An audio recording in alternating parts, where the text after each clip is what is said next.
Hey guys, what's up? I'm here to give you guys a recap on a new episode of Nanatsu no Taizai Fundo no Shinpan, or the 7 Deadly Sins Dragon's Judgment, which is on episode 18. Now, this episode right here, whatever, as I say, and always will go by, so if anything else, let's just get this started. We have to that the episode picks up where it happened in last week's episode's ending, where Escanor enters the One form. The Demon King, interested about this part, the power that defeated Zeldris and Meliodas, challenges Escanor on a one-on-one. Escanor calls him a foolish Demon King and tells his friends to step aside as he will not forgive any interference, And we have to it that that Escanor and the Demon King ends up exchanging blows against each other, and when time ran out for Escanor, it looks like he was already at his most vulnerable. And the Demon King therefore launches a powerful fatal blow to Escanor, but we have to it that Escanor is still entering his one form, Then we get to see a flashback played about Escanor's past, and how he met up with the 7 Deadly Sins. We have to it that Escanor's sentence is being sentenced for a lot of lashings and crucifixion for causing trouble around the villagers and causing a lot of damage around and accidentally hurting the king, And we have to it that that Escanor tries to say, I only defeated the beast that tormented the city, nothing more, etc. But we have to it that that Meliodas decides hey, I'm gonna recruit this guy, as he is given a sin of pride or whatsoever. And we have to it that Escanor does not like the idea, and next morning came, etc. And he wants to leave, And we have to that Merlin ends up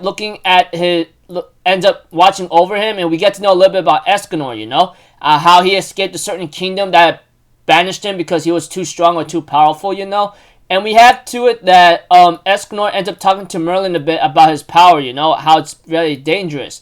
And we have to it that Meliodas tries to talk to Escanor for a bit, but Escanor tells him, take one more step and you're going to die. And we have to it that Escanor ends up punching Meliodas and Bond, and then they all get knocked out, and Escanor can only scream in total anger and rage, because he can't control his power. And we have to it that he leveled down a mountain, etc., and he ends up talking to Merlin once more after talking about the situation, And we have to it that Escanor says, ever since I've been trying to help people out, with my power, they all became so terrified of me, etc. And we have to it that, that Escanor wished he could have died that day, etc. But we have to it that Meliodas and Bond is still alive or something, And we have to it that Meliodas says, hey, you didn't kill me or Bond yet, And we have to it that Escanor ends up telling everyone, I can't control my power, that's why I don't want to leave, okay? You will never understand what I really had to go through, And we have to it that Gother in the backstory or flashback ends up telling Escanor, because of that curse you have, the prince had to leave Castillo and Rosa betrayed the kingdom and let you escape. And because you were worried about a few years later, you cared about her so much and you went looking for her. About the kingdom was destroyed and you don't know anything about her, And we have to it that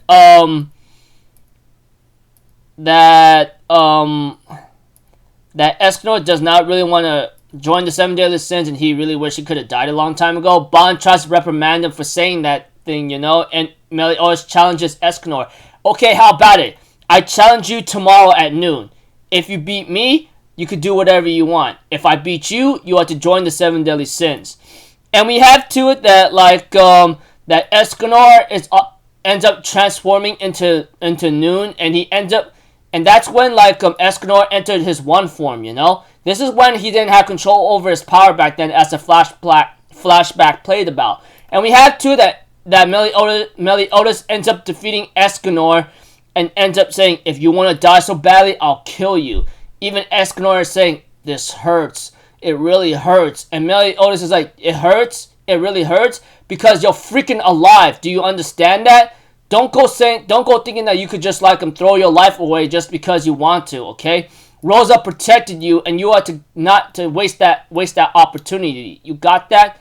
And we have to it that Meliodas threatened him once more. Hey, you want to die? I'll give you that death. How's that sound? Escanor, remembering Rosa giving her life for Escanor, decides, like, I want to live, you know? And Escanor and Meliodas calms down and says, hey, anytime you want to, like, go one-on-one with me, if you can't control yourself, I'm on it, you know?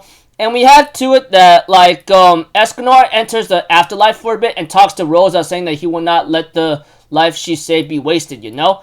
And we go back to present time, where Escanor enters the one form and is still entering the one form, and Meliodas realizes that Escanor is actually using his own life force to freaking, like, keep intact with the one form and make it useful once more, you know, etc. And the episode ends off there. So overall, without a lot of detail, Escanor challenges the Demon King in his one form, and he ends up having to, and we get to know a backstory past about him, you know, etc. And that's about it. So until then, people, I'll see you guys in the next video. I'm Alpha Zero. Have a good day, and I'll see you guys next time. All right, peace out. Bye bye. Toot toot.